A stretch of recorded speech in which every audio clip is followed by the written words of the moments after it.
के ही questions frame होते हैं हर साल, जो काफी 2-3 कॉन्सेप्ट्स को यूज करके बनाए जाते हैं। वीडियो आप देख रहे हो, इसमें जितने भी क्वेश्चंस तुम करने वाले हो, उससे बाहर क्वेश्चन तुम्हारे बोर्ड एग्जामिनेशंस में नहीं मिलेंगे। हमें उस चीज के लिए प्रिपेयर भी रहना है कि हम अच्छे तरीके से अपनी प्रिपरेशन ऐसी करके रखेंगे, हम कॉम्पिटेंसी बेस्ड क्वेश्चंस को देखते ही सॉल्व करने की एबिलिटी हो। आपसे हो सकता है कि ओम्स लॉ पर बेस्ड क्वेश्चन दे दिया जाए, हीट पर बेस्ड दिया जाए, किसी भी टॉपिक पर बेस्ड क्वेश्चन। 20 से 25 दिन बचे हैं, तुम्हें करना कुछ नहीं, हर सवाल को जब सॉल्व करो तो एग्जैक्ट वैसे लिख के सॉल्व करो जैसे तुम बोर्ड्स में करने वाले हो। ऐसा नहीं कि आप लिख के यहाँ अलग तरीके से कर रहा हूँ, वहाँ अलग तरीके, नहीं मैच कर पाएगी भाई। तो आप हर सवाल को ऐसे लिख के जाओ जैसे आप बोर्ड्स में ही लिख के प्रैक्टिस करने वाले हो। इलेक्ट्रिसिटी के 10 ऐसे सवाल कराने वाला हूँ इस वीडियो में जो आपके एग्जाम्स में आएंगे ही आएंगे। अब देखो, इलेक्ट्रिसिटी का कुछ फिक्स पैटर्न के ही क्वेश्चंस फ्रेम होते हैं हर साल, जो काफी 2-3 कॉन्सेप्ट्स को यूज करके बनाए जाते हैं। तो हमारा काम यह है कि इस वीडियो में हम इतने तरीके के क्वेश्चंस को प्रैक्टिस कर लें जो आपके एग्जामिनेशंस में आ सकते हैं। अब उससे बाहर आएगा नहीं, तो ये जो वीडियो आप देख रहे हो, इसमें जितने भी क्वेश्चंस तुम करने वाले हो, उससे बाहर क्वेश्चन तुम्हारे बोर्ड एग्जामिनेशंस में नहीं मिलेंगे। अब देखो, कॉम्पिटेंसी बेस्ड क्वेश्चंस इस साल आने वाला है, एक्सपेक्टेड है कि 50% तक आएंगे, मतलब हर 2 क्वेश्चन में एक क्वेश्चन क्या होने वाला है, कॉम्पिटेंसी बेस्ड होने वाला है। तो हमें उस चीज के लिए प्रिपेयर भी रहना है कि हम अच्छे तरीके से अपनी प्रिपरेशन ऐसी करके रखें कि हम कॉम्पिटेंसी बेस्ड क्वेश्चंस को देखते ही सॉल्व करने की एबिलिटी हो हमारे अंदर। मतलब हम रट के ना जा रहे हैं। और इलेक्ट्रिसिटी ऐसा चैप्टर है कि आप रटने से कोई भी क्वेश्चन आपसे नहीं लगने वाले। विदाउट एनी आप चीजों को रटने के ऊपर ना ध्यान देके आप उनके सॉल्यूशंस के ऊपर काम करना। तो स्टार्ट करते हैं भाई, सॉल्यूशन की बात करते हैं फटाफट से। आप पीछे मेरे देख पा रहे हो इलेक्ट्रिसिटी के कॉम्पिटेंसी बेस्ड क्वेश्चन। बट सबसे पहले हम बात करते हैं इंपॉर्टेंट टॉपिक्स की, कि कौन कौन से इस चैप्टर के टॉपिक्स आपके क्लियर होने चाहिए। उसके बाद हम क्वेश्चंस की बात जल्दी जल्दी से करेंगे। तो सबसे पहले मैं बात कर रहा हूं दोस्त, आप अगर एक सिंपल सी बात देखो, पूरे चैप्टर में नाम नहीं लिखने वाला हूं, आपसे सिंपल सी बात बोलूंगा। आपका इक्विवेलेंस रेजिस्टेंस बहुत अच्छे तरीके से क्लियर होना चाहिए। इक्विवेलेंस रेजिस्टेंस को कैलकुलेशन इसका अगर आपको बहुत अच्छे तरीके से क्लियर है, देन आप ये समझ जाइए कि आप बहुत अच्छे लेवल पर हो। आपसे हो सकता है कि ओम्स लॉ पर बेस्ड क्वेश्चन दे दिया जाए, हीट पर बेस्ड दिया जाए, किसी भी टॉपिक पर बेस्ड क्वेश्चन आपसे पूछा जाएगा। तो उसमें इन्वॉल्वमेंट जो होती है ना, वो हमेशा किसकी होती है, तो वो इक्विवेलेंट रेजिस्टेंस की, मतलब पैरेलल में कनेक्टेड है या सीरीज में कनेक्टेड है। ये इन्वॉल्व करके हो सकता है डायरेक्ट ना पूछा जाए, लेकिन इन्वॉल्वमेंट में आपके रहने ही वाला है। अब इसके बाद दूसरी जो चीज होना चाहिए कि वो आपकी ओम्स लॉ अच्छे तरीके से अप्लाई करना आना चाहिए। ऐसा नहीं कि हम रट लिए V बराबर आई आर, नहीं, हमें V बराबर आई आर को अप्लाई करना आना चाहिए कि कहाँ अप्लाई करना है, कहाँ R की जरूरत है, कहाँ I की जरूरत है, कहाँ V की जरूरत है। तो ओम्स लॉ का एप्लीकेशन आना चाहिए, ये बहुत जरूरी चीज है। और ये अगर आपने आता है तो एक भी न्यूमेरिकल आपका छूटने वाला नहीं। और जो लास्ट चीज है that is joules law of heating, ये आपको अगर ओम्स लॉ आता है तो जूल्स लॉ ऑफ हीटिंग बस डायरेक्ट फार्मूला के ऊपर ही है। और अगर आप ये 3 चीजें आती हैं आपको इस चैप्टर से, और इन्हीं तीनों चीजों को बार बार यूज करके आपसे सवाल पूछा जाता है और कोई समस्या वाली बात नहीं, तो हम उस चीज के लिए प्रिपेयर हो जाएंगे इस वीडियो के बाद। चलिए शुरू करते हैं भाई क्वेश्चन को। पहला क्वेश्चन आपकी स्क्रीन पर ये रहा, जो इक्विवेलेंट रेजिस्टेंस के ऊपर, और ये एक्सपेक्टेड है कि आएगा, तो इसको स्टार मार्क कर लेना, हैज मार्क कर लेना, जो तुम्हें मार्क करना वो मार्क करके इसको सॉल्व कर लो कि भाई ये बहुत इंपॉर्टेंट है। आपसे बोला क्या गया है, पहला question, if 4 identical resistors, 4 identical resistor है, किसी की भी रेजिस्टेंस मान लेते हैं, आर होगा या जो भी होगा, क्या 4 आइडेंटिकल रेजिस्टेंस है जिनकी सबकी जो रेजिस्टेंस है वो कितनी है, तो सबकी रेजिस्टेंस है 8 हो। पहले आपने गिवन डेटा हर बार लिखने की कोशिश करनी है कि जो गिवन रेजिस्टेंस है, कि एक रजिस्टर है जिसकी रेजिस्टेंस 8 हो में, टोटल अपने पास कितने हैं, 4 है। ठीक, हम बोल रहे हैं कि पहले हम उनको सीरीज में कनेक्ट कर रहे हैं, तो हम यहाँ लिखेंगे व्हेन, देखो आंसर लिखने का जरूरत क्या, लिखो गिवन, पहले आप ऐसा लिखने की कोशिश करना, लिखना भी आपको सिखा रहा हूँ। गिवन आर बराबर कितना, 8 ओम, टोटल कितने रेजिस्टेंस है, 4। तो पहला कनेक्टेड इन सीरीज, पहला आपने लिखना है कि भैया जब वो कहाँ कनेक्टेड है, कनेक्टेड इन सीरीज। आप ऐसे क्वेश्चंस को सॉल्व करो, जैसे मैं यहाँ लिख लिख के आपको दिखा रहा हूँ, वैसे ही आपको लिख लिख के सॉल्व करना है हर बार। जब कनेक्टेड इन सीरीज होगा तो आर इक्विवेलेंस जो होगा वो क्या होगा, R1 plus R2 plus R3, total कितने रेजिस्टेंस है, R4 तक है। मतलब जितने सबको जोड़ दो, तो अगर सारे बराबर है तो आर इक्विवेलेंस कितना हो जाएगा भाई, 4 टाइम्स ऑफ R हो जाएगा। अगर सब कुछ क्या है, if R1 equal to R2 equal to R3 equal to R4, और ये किसके बराबर है, 8 के बराबर है, तो यहाँ पर हम डायरेक्टली 4 इंटू 8 लिख सकते हैं। तो 4 इंटू 8 लिख लोगे तो ये कितना आ जाएगा, 32 ओम आ जाएगा हमारा, जब सीरीज में कनेक्टेड है, RS आ जाएगा, सीरीज में कनेक्टेड हो। और ऐसे पैरेलल का भी लिख लोगे, हमें पैरेलल का पता है भाई, अगर चीजों 4 चीजें पैरेलल में होती हैं तो जो आर इक्विवेलेंस आता है, when connected in parallel, when connected in parallel, जब पैरेलल में कनेक्टेड होगा उस केस की अगर हम बात कर रहे हैं, तो जो आर इक्विवेलेंस होगा वो क्या होगा, R/4 हो जाएगा। यहाँ r/4 अगर करेंगे तो R इक्विवेलेंस इन पैरेलल कितनी हो जाएगी, वैल्यू 2 आ जाएगी। यहाँ 2 आ गया, यहाँ कितना आ गया, तो यहाँ आ गया 32। हमें रेशियो चाहिए किसका, RS/RP चाहिए, तो 32/2 करोगे तो 16 will be correct answer, answer number D हो जाएगा। ठीक है, यहाँ कर लेते हैं RS/RP, तो यहाँ क्या है, ये 32 है, यहाँ क्या है 2 है, ये काटेंगे तो 16 आ जाएगा। RS/RP जो होगा वो कितना होगा, 16, और इसको आपने ब्रैकेट में प्रॉपर लिखना है, ब्रैकेट में प्रॉपर लिखना है। Is that clear? चलिए अगले सवाल की तरफ बढ़ते हैं, फटाफट से, थोड़ा तेजी करके ही चलेंगे। VI graph for two conducting wire A and B, तो ये ग्राफ V और I का है, ये वायर A के लिए है, ये वायर B के लिए है। ठीक है, सुनिए, if both wires are same length, दोनों की लेंथ क्या है, तो सेम है। पहले जो गिवन डेटा उसके ऊपर दिमाग लगाया करो। सेम डायमीटर है, मतलब एरिया सेम हो। Which of the following is to made up of high resistivity, किसका रेजिस्टिविटी ज्यादा है, तो हम यहाँ लिखेंगे कि वी नो R बराबर रेजिस्टेंस बराबर होता है रो इंटू L/A। ठीक, ये होता है, मतलब रेजिस्टेंस किसी भी बात की, किसी भी वायर की जो रेजिस्टेंस होती है वो 3 बातों पर डिपेंड करता है, उस वायर की रेजिस्टिविटी, उस वायर की लेंथ और उस वायर की एरिया। तो बोला गया कि 2 वायर है, एक वायर A है अपने पास और एक वायर कौन है, B है, 2 वायर है अपने पास। तो अगर RA की बात करते हैं, RA का जो रेजिस्टेंस होगा वो क्या होगा, रो A इंटू L/A। इनकी अगर RB की बात करेंगे तो ये क्या होगा, रो B इंटू L/A, क्योंकि लेंथ और एरिया दोनों का बराबर बोला है, दोनों वायर का। तो हमने पहले वायर के लिए रेजिस्टेंस लिखा, वो रेजिस्टेंस ये आया, दूसरे के लिए आया, मतलब यहाँ देख सकते हैं कि RA जो है वो directly proportional to rho A आ रहा है, और जो RB है वो directly proportional to rho B आ रहा है। मतलब यहाँ आप समझ सकते हैं कि जिसका हम ये बात समझ पा रहे हैं कि जो रेजिस्टेंस है उसी पर रेजिस्टिविटी डिपेंड कर रही है, जितना ज्यादा उसकी रेजिस्टेंस होगी उतनी ही ज्यादा उसकी रेजिस्टिविटी होगी। और आप हमेशा ध्यान रखिएगा कि जब भी आपको V और I का ग्राफ मिला है, V और I का ग्राफ मिला है, तो आप यहाँ से कैलकुलेट ही क्या कर पाओगे, तो वो कैलकुलेट कर पाओगे आप रेजिस्टेंस। आप हमेशा कैलकुलेट क्या कर पाएंगे, तो आप रेजिस्टेंस कैलकुलेट।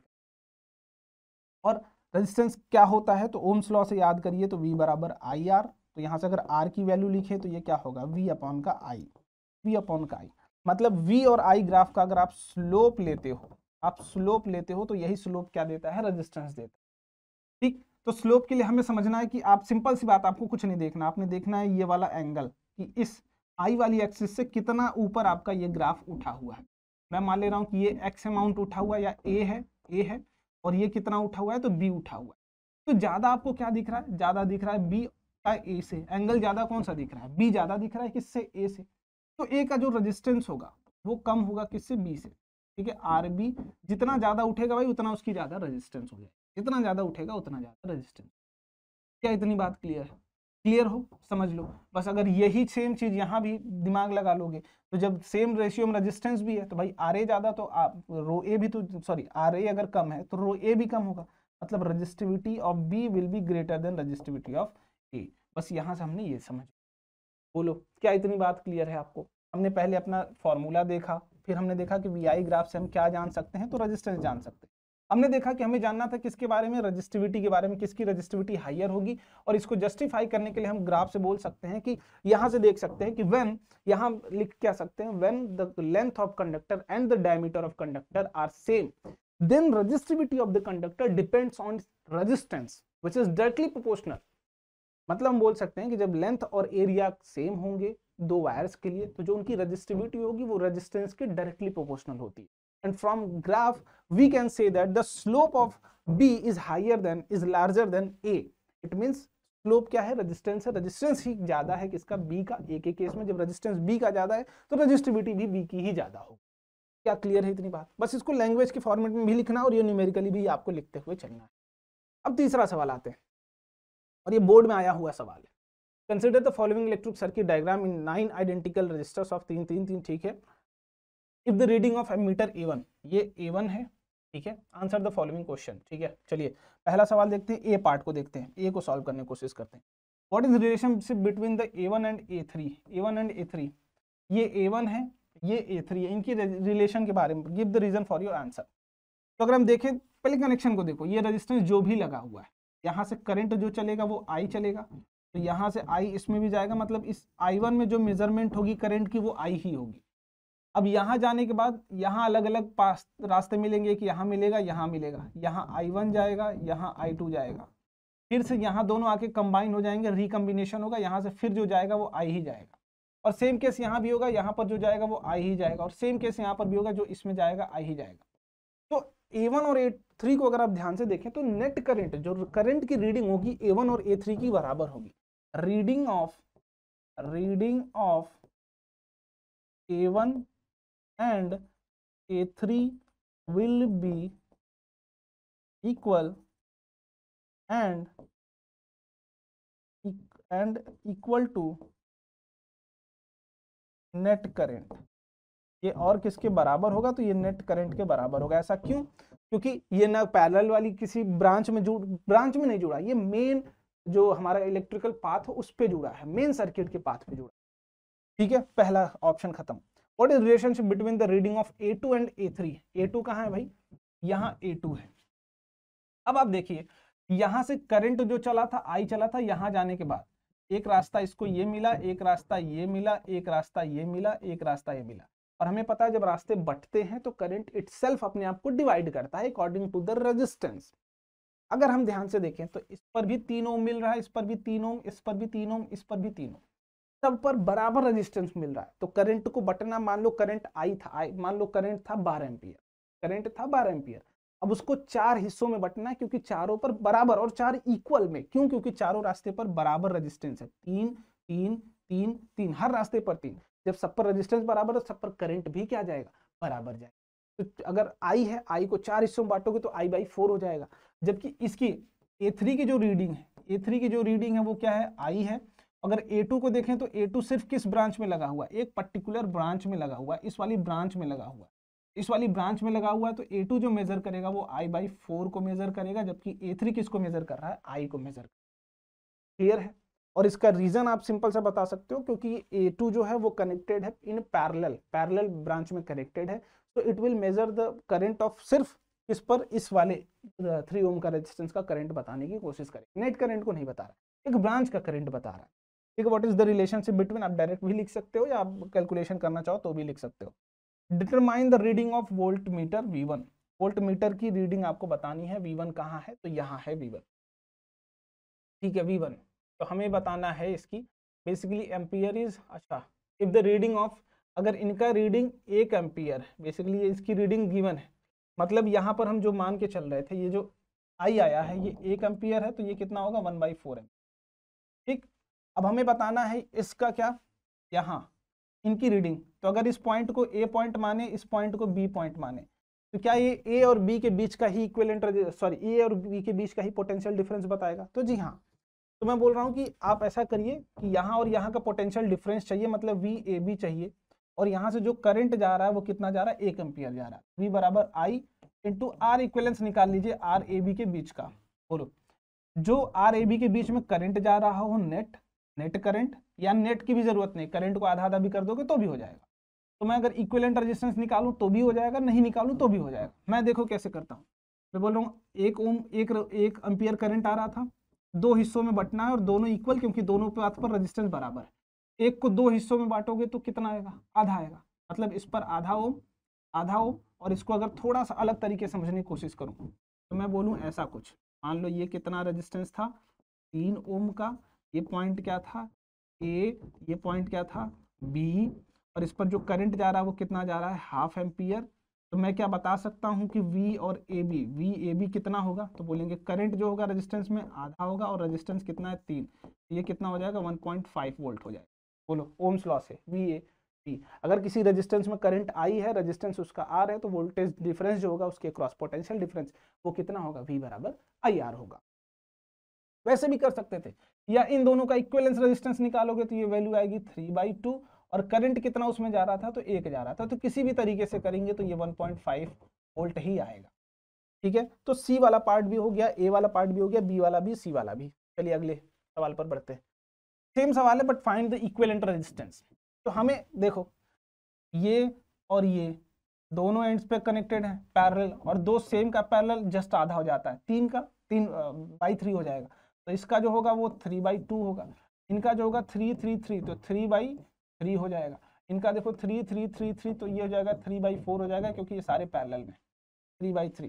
तो ये जो वैल्यू है कितनी है, ये है 1.5। ये वैल्यू कितनी है, 1 के बराबर है। ये वैल्यू कितनी है, 0.75। अब ये तीनों किस में आ जाएंगे, सीरीज में आ जाएंगे, ऐसा कुछ बनेगा सर्किट। ये कितने का था, तो ये 1.5 का था। ये कितने का था, 1 ओम का था। ये कितने का था, 0.75 का था। ऐड कर लो, तो 1 और 1 2, और यहाँ से आधा निकालेंगे तो 3, ठीक, और 3.25। तो जो आर इक्विवेलेंस की वैल्यू होगी वो कितनी होगी, 3.25 ओम होगी। क्या आपने कर पाए थे, आप क्या आपने कर लिया था इस सवाल को, बोलो। आप दिखाओगे, पहले इनको सॉल्व करोगे, बोलोगे ये फर्स्ट, आप पॉइंट्स मान लेना ए और बी, बोल देना between the points A B 3 and 3 R connected in parallel, so equivalence R A B जो होगा, आर ए बी होगा वो कितना होगा, 3/2। फिर यहाँ सी मान लेना, पॉइंट बी और सी के बीच में आर बी सी जो होगा वो क्या होगा, ये वैल्यू होगी।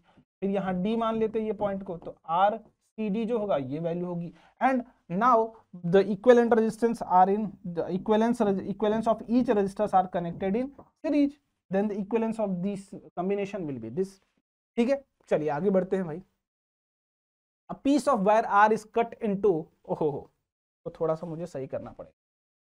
चलो इसकी पीडीएफ भी आपको मैं प्रोवाइड कर दूंगा मेरे भाई, ठीक है। आप टेलीग्राम ग्रुप ज्वाइन कर लेना, हमारा लिंक डिस्क्रिप्शन बॉक्स में मिल जाएगा।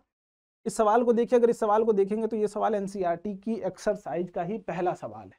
एनसीईआरटी के एक्सरसाइज को सॉल्व करेंगे, पहला सवाल कि a piece of wire of resistance R, एक वायर है, मान लेते हैं ये वायर है अपने पास, एक वायर है, ठीक। तो हम क्या कर रहे हैं, इसका जो रेजिस्टेंस है आर है, का जो रेजिस्टेंस आर है, जो लेंथ है उसका कितना है, तो ये लेंथ है एल, और ये जो क्रॉस सेक्शन एरिया है, ये क्रॉस सेक्शन एरिया कितना है, ए। तो रेजिस्टेंस क्या होगा, रेजिस्टेंस होगा रो एल अपॉन का ए, ये हम बात जानते हैं। अब बोला जा रहा है इसको 5 इक्वल पार्ट में मैंने काट दिया, तो मैंने क्या कर दिया, यहाँ से 5 इक्वल पार्ट में, 1 2 4, 1 2 3 4 5, तो भैया 5 इक्वल पार्ट में काट दिया, तो ये वाली लेंथ कितनी होगी, L/5 होगी। बोलो, अगर L को 5 इक्वल पार्ट में काटोगे तो लेंथ कितना होगा, L/5। तो अगर एक जो हमारे पास लेंथ आई ये कितनी है, L/5, क्रॉस सेक्शन एरिया तो हमने कुछ नहीं काटा, तो ये तो ए ही होगा। रजिस्टिविटी इसकी भी रो ही रहेगी, जिसकी भी अगर रो थी तो अगर इसका रेजिस्टेंस हम निकालने की कोशिश करते हैं, मान लेते हैं R1 था, तो ये क्या होगा, रो इंटू L/5 अपॉन ए, तो ये वैल्यू कितनी आएगी, रो L/5 ए, और रो L/a की वैल्यू तो यहाँ पर हमें पता था कि R है, मतलब जो अब नया रेजिस्टेंस हो जाएगा वो R/5 के बराबर हो जाएगा। बोलो, मतलब अगर एक वायर को आप 5 हिस्सों में काटोगे तो जो उसकी रेजिस्टेंस होगी वो 5 हिस्सों में डिवाइड हो जाएगी, R/5 हो जाएगी एक की। अब बोला क्या जा रहा है, ऐसे ही 5 टुकड़े हो गए, तो पहला बोला क्या जा रहा है भाई, बोला जा रहा है अरेंज इन पैरेलल। अब इनको हम पैरेलल में अरेंज कर दे रहे हैं, अगर हम इनको पैरेलल में अरेंज कर दे रहे हैं तो भैया 5 रजिस्टर्स आप लगा लियो, पहला, दूसरा, तीसरा, चौथा, पांचवा, पांचों को आप क्या करिए, लगा लीजिए। अब देखो, अगर इनका भी R1 है, इनका भी R1 है, इनका भी R1 है, तो जो R इक्विवेलेंस होगा वो क्या होगा, R1/5 होगा, क्योंकि सबका बराबर है। तो इटसेल्फ R1 क्या है, R/5 है, तो R इक्विवेलेंस जो होगा वो इनिशियल जो रेजिस्टेंस था वायर का उसका 25 टाइम कम हो गया, 25 गुना कम हो गया, ठीक। तो बोला गया है R/R' की वैल्यू, R/R' की वैल्यू, तो अगर R/R' की वैल्यू देखोगे ना तो 1/25 आ जाएगा, 1/25। ठीक है, क्या इतनी बात आपने क्लियर है, 1/25 नहीं आएगा, 25 आएगा, ठीक है। ये वैल्यु जो यहाँ पर हमने निकाला है, ये वैल्यू किसके बराबर है, R' के बराबर है, यही बोला गया है। R/R' पूछा गया ना, तो प्रॉब्लम होगी। R/R' बराबर, यहाँ देखो R/R' बराबर क्या होगा, तो 25। आप क्या करिए, बॉक्स बनाइए।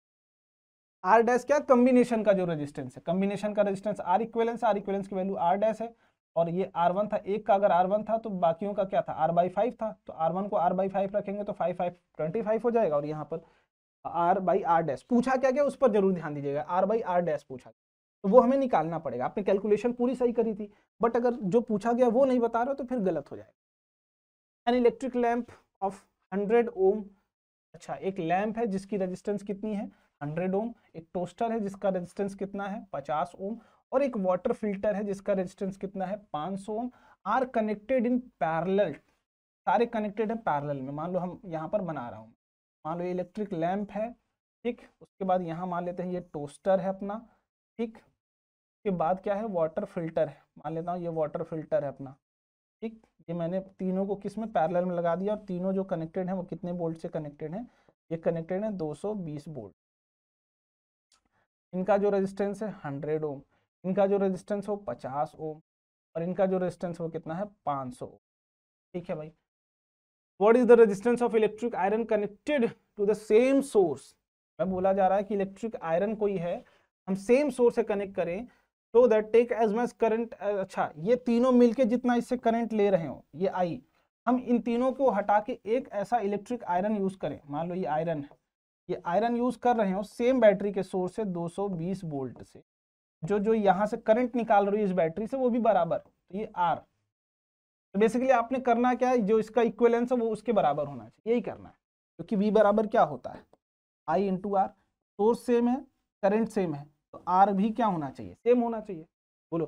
तो ये इन तीनों का आर इक्विवेलेंस ही आर के बराबर होगा, तो पैरेलल में कनेक्टेड है तो हम निकाल सकते हैं कि आर बराबर क्या होगा, 1 बाई आर बराबर क्या होगा 1/100 प्लस 1/50 प्लस 1/500, एलसीएम हो जाएगा अपना 500, 500 ये कितना हो गया 5, ये कितना हो गया 10, ये हो गया 1, तो 16 आ जाएगा, 16 बट्टा 50 500, 500 बट्टा 16, ये क्या आ गया आर आ गया, काटेंगे तो 25 25 125, यहाँ 125 बटा 4 आ जाएगा, ठीक, ये आ गया अपना इक्विवेलेंस, ठीक है, थ्रू इट, परफेक्ट है। What is the current that flows through it, तो करंट भी निकाल सकता हूं मैं, करंट क्या आ जाएगा I बराबर क्या होता है, तो होता है V बाई आर, तो V बराबर कितना है 220, और R की जो वैल्यू आई है 125 इंटू 4, काट लो, काटोगे अगर, चलो बाकी कैलकुलेशन तुम्हारे हाथ में कर लेना, क्या आ जाएगा 88 गुणे 10 कौन 125, 5 से काटोगे 25 आ जाएगा, ये 2 से काटोगे ये आ जाएगा, ये अगर काटोगे 16 और 17 176 बटा 25, परफेक्ट, ये कैलकुलेशन परफेक्ट। चलिए अगले सवाल पर आते हैं। Name a device helps to maintain the potential difference, हम जानते हैं या तो ये सेल होगा या तो ये क्या होगी बैटरी होगी, सेल होगा या तो बैटरी होगी, पहला question. Name a device that helps to maintain the potential difference across a conductor in a circuit, किसी भी सर्किट में अगर पोटेंशियल डिफरेंस आपको मैनेज करके रखना है, energy electrical energy continuous provide करके रखना है, तो या तो सेल को लगाओ या तो बैटरी को लगाओ, उनका यही काम होता है। अब इसके बाद when do we say that the potential difference across a conductor is 1 volt, basically आपसे बोला जा रहा है 1 वोल्ट को डिफाइन करने के लिए, तो वोल्ट का फॉर्मूला क्या होता है, तो हमें पता हो पोटेंशियल डिफरेंस का जो फॉर्मूला होता है work done upon charge, work done upon charge. तो अगर मैं इसको V की वैल्यू को रखना हूं 1, तो हमें वर्क डन को भी कितना रखना पड़ेगा 1 जूल रखिए, और कितने कूलॉम के लिए 1 कूलॉम के लिए। तो मैं बोल सकता हूं कि जब किसी एक पॉइंट, मैं बोल सकता हूं कि 2 पॉइंट अगर मान लेता हूं, ये पॉइंट A है ये पॉइंट B है, और VAB जो है ये कितने बराबर है 1 वोल्ट के बराबर है। मतलब मैं क्या कर रहा हूं इस फॉर्मूला से, देखो कि 1 जूल का काम कर रहा हूं 1 कूलॉम के चार्ज के लिए, मतलब 1 कूलॉम का चार्ज अगर मैं यहां से उठाऊं A से और B तक लेके जाऊं तो मैं कितना काम करूंगा 1 जूल का काम करूंगा। मतलब इसको डेफिनेशन वाइज लिखो, बोल सकते हैं 1 वोल्ट कि when ever 1 Coulomb of charge is taken from a point A to point B, if there is work done equals to 1 joule, then the potential difference between point A and B will be 1 volt। जब हम एक point से दूसरे point तक 1 coulomb के charge को ले जाने में 1 जूल का वर्क डन कर किसी भी पॉइंट्स के बीच में, उन दोनों पॉइंट्स के बीच का जो पोटेंशियल डिफरेंस होगा वो 1 वोल्ट के बराबर, बस यही बात है। इसके बाद calculate the amount of work done shifting a charge, कितना है भाई ये 2 कूलम, A टू B जा रहा है, A का जो पोटेंशियल है वो कितना है +10, और ये कितना है B का तो -5, तो आप दोनों के बीच का डिफरेंस देख सकते हो, ये -5 है ये 10 वोल्ट है, तो -5 और इसके बीच का जो पोटेंशियल डिफरेंस है ना, वो पोटेंशियल डिफरेंस कितने वोल्ट का है? 15 वोल्ट का। यही गलती कर जाओगे तुम, 5 वोल्ट टिक के चले। -5 से पहले आएगी वैल्यू 0 पर, फिर 0 से जाएगी 10, तो ये 5 कॉलम इधर है, 10 कॉलम इधर है, ऐसे भी याद करते हो, समझ सकते हो। या 10 माइनस ऑफ -5 करोगे तो भी 15, मतलब वोल्टेज कितने का है? 15 वोल्ट का। वर्क डन हमें चाहिए, चार्ज कितना है? तो चार्ज है अपने पास आई थिंक 2 कूलम, 2 कूलम। तो वर्क डन कितना हो जाएगा? 15 गुणे 30, 30 जूल, 15 गुणा 2, 30 जूल। क्या बात क्लियर है? यही फॉर्मूला यूज किया, और ये इंपॉर्टेंट सवाल है, इस सवाल को अच्छे तरीके से समझ लेना, बहुत इंपॉर्टेंट। 8वां, an electric heater of resistance 10 ohm is connected to 220 volt power supply is immersed. ये सवाल बहुत मजेदार सवाल है, और ये बोर्ड्स में आ भी सकता है, क्योंकि इसके लिए 9th का कॉन्सेप्ट यूज हो। बेसिकली आप घर, अभी सर्दियां थी तो भाई आप पानी गर्म कर रहे थे घर पे, कहा था भैया मैं। तो जब आप पानी गर्म कर रहे थे तो उसका इलेक्ट्रिक जो रॉड आप यूज कर रहे थे, उसका रेजिस्टेंस कितना था? 10 ओम का था, और वो कितने वोल्टेज पर लगाए थे आप? 220 वोल्ट पर लगाए थे। तो उसको पानी में आपने डाल दिया, और पानी कितना था? तो 1 kg था। How long electrical heater has to be switched on increase temperature from 30 degree Celsius to 60 degree Celsius. अब अगर आप समझेंगे तो, अगर मान लेता हूं, मैं इसको समझाता हूं, पहले 9th वाला कॉन्सेप्ट समझाता हूं। मान लीजिए मेरे पास पानी है, ये पानी है, इसका पहले टेम्परेचर कितना था? 30 डिग्री। अब हमको इसका टेम्परेचर करना कितना है? 60 डिग्री। मतलब हमने टेम्परेचर में क्या करना है? इंक्रीमेंट करना है। तो मतलब हमें कुछ यहाँ पर हीट देनी पड़ेगी, जिसको मैं क्या बोल रहा हूँ? क्यू बोल रहा हूँ। ये क्यू क्या है? हीट है। तो इसका फॉर्मूला आपने पढ़ा होगा, स्पेसिफिक हीट। तो यहाँ से क्यू बराबर क्या होता है? तो m into S into delta T. कितना अमाउंट ऑफ हीट देंगे वो डिपेंड करता है आपकी उसकी मास के ऊपर, उसकी स्पेसिफिक हीट के ऊपर, और उसकी टेम्परेचर के ऊपर। कितना की टेम्परेचर का चेंज करना है, 10 डिग्री का, 20 डिग्री का, या कितना गर्माना है। तो ये क्या है? Q बराबर MS डेल्टा टी। और S क्या है? तो स्पेसिफिक हीट, मतलब आपकी पर्टिकुलर किसी भी 1 kg वाटर की टेम्परेचर 1 डिग्री बढ़ाने में कितना हीट लगेगा, वही क्या उसकी स्पेसिफिक हीट कहते हैं। 9th का कॉन्सेप्ट है। तो यहां से जो हम हीट दे रहे हैं, यही हीट उसकी टेम्परेचर बढ़ाएगी। वो किसके बराबर है? Mass into specific heat into change in temperature के बराबर है। ठीक है, चलिए। अब ये जो हीट आएगा, वो हीट आएगा किससे? भाई हमने जो रेजिस्टेंस लगाया है वो उसी से आएगा। जूल्स लॉ ऑफ हीटिंग से हम निकाल सकते हैं। भाई अगर किसी H बराबर क्या होगा, हमने वोल्टेज अपने पास, तो V²/R टू T, जितने टाइम के लिए चलाओगे। अब यही जो हीट होगी वही तो जाके पानी गर्म कर रहा होगा। जो ये इलेक्ट्रिकल अप्लायंस है हमारा, वो अगर उसके वोल्टेज 220 वोल्ट कनेक्ट किया हमने, R रेजिस्टेंस है T टाइम के लिए, तो जितना वो हीट देगा वो क्या देगा? V²/R into T. और यही हीट जाके इसके टेम्परेचर को बढ़ाएगा। तो जो ये हीट है ये किसके बराबर होगा? Q के बराबर होगा। जो हीट यहाँ से मिल रही है यही तो Q के बराबर होगा। बोलो, यही तो Q के बराबर होगा। तो यही हम कर देते हैं बराबर, मतलब V²/R इंटू टी। ये क्या है? हीट जो वो सिस्टम जनरेट करेगा, और ये हीट जाके उसके टेम्परेचर को बढ़ाने में काम आएगा, MS इंटू डेल्टा टी। बस बन गया फॉर्मूला, बन गया फॉर्मूला। अब सॉल्व हो जाना है, आराम से सॉल्व हो जाना है। V की वैल्यू अपने पास है कितना है भाई? 220 का स्क्वायर, और रेजिस्टेंस कितना है अपने पास? 10 है। टाइम हमें चाहिए, और यहां से मास कितना है? तो 1 kg है। और स्पेसिफिक हीट कितना है? तो स्पेसिफिक हीट है 4200। और टेम्परेचर में चेंज कितना करना है? 30 से 60 करना है। टोटल चेंज कितने का है? 30। बस यहाँ से कैलकुलेशन कर लो, खत्म हो जाएगी कहानी। तो यहाँ से अगर हम टी की वैल्यू देखें, तो टी की वैल्यू क्या आएगी? चलो 10 से 1 0 कट जाएगा, तो मैं उसको वहाँ कर दूँ, 4200 इंटू 30 अपॉन 22 इंटू 220। ठीक, 22 में इंटू 220 क्यों किया मैंने? क्योंकि 1 0 यहाँ 10 से काट दिया, 1 0 यहाँ काट दिया मैंने। तो यहाँ अगर काटूँ मैं, तो 2 से मान लो, चलो 2 से काटूंगा तो ये आ जाएगा 2100। और 2100 को फिर से 2 से अगर काटता हूँ तो ये आ गया कितना? 2100 को अगर फिर से 2 से काटूंगा तो ये आ जाएगा 1050। ठीक, तो नीचे आ गया कितना? ऊपर आ गया 1050 इंटू 3 अपॉन 11 इंटू 11। ये आ गई वैल्यू। ठीक, वही वैल्यू होगी, वही टाइम के बराबर होगी, वही सेकंड में हो जाएगी, वही वैल्यू सेकंड में आ जाएगी।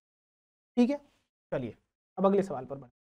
Compute the heat generated while transferring the कितना coulomb of charge? We have charge Q बराबर charge 966,000 coulomb of charge in 1 hour. Time कितना लग रहा है, तो टाइम लग रहा है अपने पास 1 आवर, और पोटेंशियल डिफरेंस कितना है, तो ये 50 वोल्ट। हमें क्या निकलना है, हीट जनरेटेड। ओहो, तो हीट का फॉर्मूला हमारे पास 3 होता है, I square R into T होता है, एच बराबर V square by R into T होता है, और एच बराबर क्या होता है, V into I into T होता है। तो अपने पास वी है और टी है, अपने पास टाइम भी है। ठीक है दोस्त, ठीक। तो अगर इस फॉर्मूले को मैं एक और चीज आपको बता दे रहा हूं, हमें पता है करंट बराबर क्या होता है, तो चार्ज कितना पर टाइम फ्लो कर रहा है। तो यहाँ अगर आई को रखते हैं तो v into charge upon time, और ये सेम टाइम के लिए, भाई जितने टाइम के लिए वो चलाओगे उतने टाइम, तो टाइम तो सेम रहेगा। तो यहाँ से आ गया v इंटू क्यू हो गया, v इंटू क्यू हो गया, बोलो v इंटू क्यू हो गया। तो हीट जो होगा वो कितना बराबर होगा, 90,000 इंटू 50। खत्म, खत्म कहानी, खत्म कहानी, बोलो। यहाँ से 1 0 2 0 3 0 4 0 और एक 5 0, 45 3 48, कितना जूल आ जाए। बेसिकली आप लिखोगे तो मैं बोल सकता हूँ 4800 किलो जूल, और 4800 किलो जूल भी इसको मैं बोल सकता हूँ। इतना इतना हीट जनरेट। 10वां सवाल, सेवरल इलेक्ट्रिक बल्ब्स, ये आपके लिए मैं होमवर्क छोड़ रहा हूँ। बाकी इसकी पीपीटी में पीडीएफ कहाँ डाल दूंगा, अपने टेलीग्राम में। अब इसके सॉल्यूशन के साथ डालूंगा, ठीक, सॉल्यूशन के साथ डालूंगा। टेलीग्राम क्या है हमारा, रैंकर्स बूट्स, ये भी सर्च कर सकते हो, या फिर डिस्क्रिप्शन बॉक्स में आपको मिल जाएगा लिंक, वहां से इसको ज्वाइन कर लो और अच्छे तरीके से सारे क्वेश्चंस को सॉल्व करो। ठीक है, इतना बस तुमसे एक रिक्वेस्ट है यार, कि जितने क्वेश्चन अभी तुम्हारे सामने उनको फिर से एक बार खुद से ट्राई करो, एक बार खुद से ट्राई करो, लिख लिख के ट्राई करना। ऐसा नहीं कि मैंने बस शॉर्टकट कराया तो अभी शॉर्टकट, आप लिख के, जैसा बोर्ड्स में आप लिखोगे एग्जैक्ट फीलिंग के साथ लिखा। अब 20 से 25 दिन बचे हैं, तुम्हें करना कुछ नहीं, हर सवाल को जब सॉल्व करो तो एग्जैक्ट वैसे लिख के सॉल्व करो जैसे तुम बोर्ड्स में करने वाले हो। ऐसा नहीं कि आप लिख के यहाँ अलग तरीके से कर रहा हूँ, वहां अलग तरीके, नहीं मैच कर पाएगी वाइब्स। तो आप हर सवाल को ऐसे लिख के जाओ जैसे आप बोर्ड्स में ही लिख के प्रैक्टिस करने वाले हो, तो आपकी टाइम भी मैनेजमेंट बना रहेगा, आपकी स्पीड भी बनी रहेगी, आपकी लिखने की हैबिट भी डेवलप्ड रहेगी। ठीक है, चलिए मिलते हैं अगले वीडियो में, बाय, जय हिंद।